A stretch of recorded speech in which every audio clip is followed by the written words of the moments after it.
We've got a couple of projects to contend with. We've got the chicken coop, which in one part of it doesn't have an actual roof. It stops there at the actual hen house, and then this run is exposed to the outside. And that's okay because the chickens just run around during the day, but winter's approaching and we want to put a roof on that to stop the snow building up inside and preventing the chickens from coming out. So that's project one. Project two, down on the sawmill, we need a waste lumber or slab rack as they call it.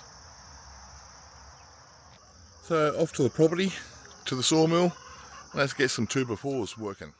Share a glimpse through our lens as we create a sustainable farm, handcraft our home from the forest, and share with you our successes and failures.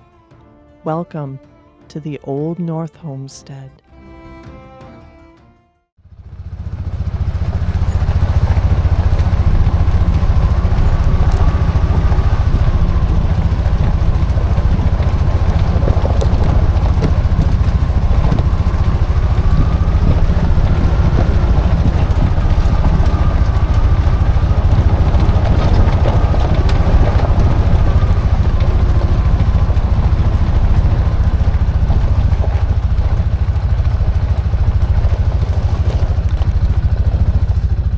It's the next day at the property and it's a beautiful morning. It's around about 60 degrees, so it's not as hot as it has been in the last few days.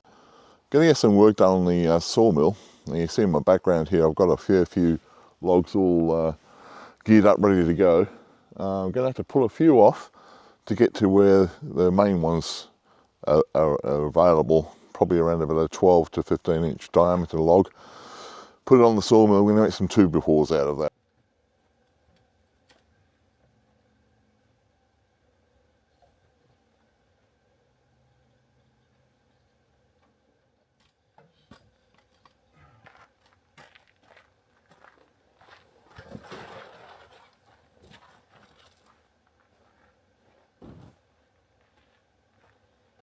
Now you can see here the length of the sawmill. Just on this side here we've got a motorcycle lifter. So this thing allows, it's just a jack. You can get these from Harbour Freight for about 30 bucks. Essentially you can screw this and it rises and lowers. So this is going to be put between two bunks on a 2x8 piece of treated pine.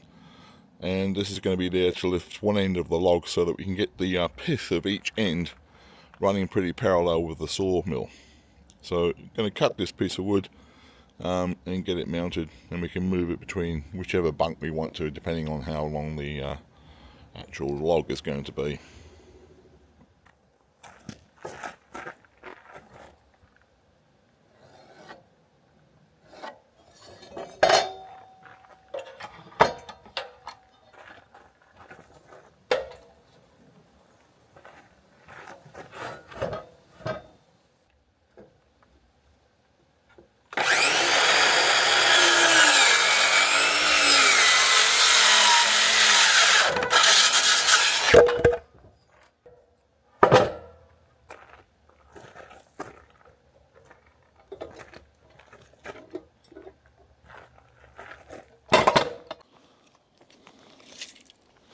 Going to try and get this log here because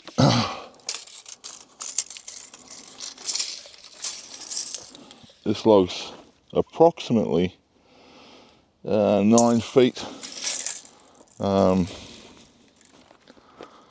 end of this has got a bit of a whole lot of wood chopped out, so I'm going to go for 9 to 10 feet 2x4s out of this one. So I'm going to hook it up to the UTV and drag it off the pile.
You can see here there's a big bite of where the skidster and the forest mulcher has actually taken a big chunk out of the side of this log. Pretty much of a waste product there, so I'm going to get the chainsaw and cut it around about here.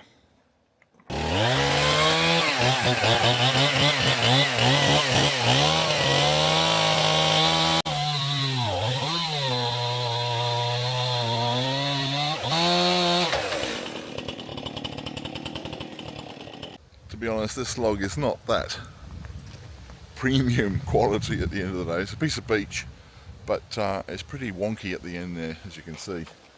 It's straight over here, which is about a 9-foot length, so I could get 2x4s 9 feet long, but I'm going to take the end off here, just more of a bit of a practice on using that motorcycle lift. So I've lifted this end off the bunk. As you can see here, it's right off the bunk and it's resting now on the lift, so I can get the top surface here as straight as I possibly can. I'm not going to be too fussy about it because, as I said, this particular end of the log is really wonky. So let's get the saw going. We'll take a slice off the top first and see where she goes.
So just place some anchor seal on the ends of these 2x4s that we've cut today.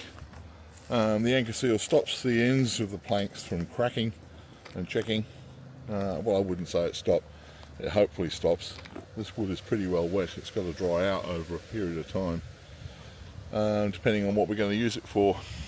I think maybe these are going to be just for the actual slab rack. They're not really true 2x4s. They're actually physical sizes. They're 4 inches by 2 inches. And there's a few areas in these 2x4s that are a bit wavy, so it goes to 2¼ inches from 2 inches. I think that's because it's beech and was making the saw head go a little bit too fast than it should be, and it caused a bit of waves. But that's fine for the slab rack. We'll get constructing that soon. So thanks for joining me today, guys, on the sawmill. We did chop quite a bit, but back there in the pile of logs that's available, let me take you a little bit closer and tell you what I mean. So after further inspection, most of these logs here are pretty well firewood stuff. Yeah, it's going to dry out for a period of time, maybe a year or so. We can probably next season chop it up for firewood. There's probably 1 or 2 nice hemlock pieces, this one being it. Try and pull that one out and stick to the hemlock, I think. So most of these beeches are pretty hard wood. The 2x4s that we cut before, as I was saying, did end up being a pretty hard chore for the sawmill. So that's it, guys, for this week. Cheers, thanks for being with me. See you next week.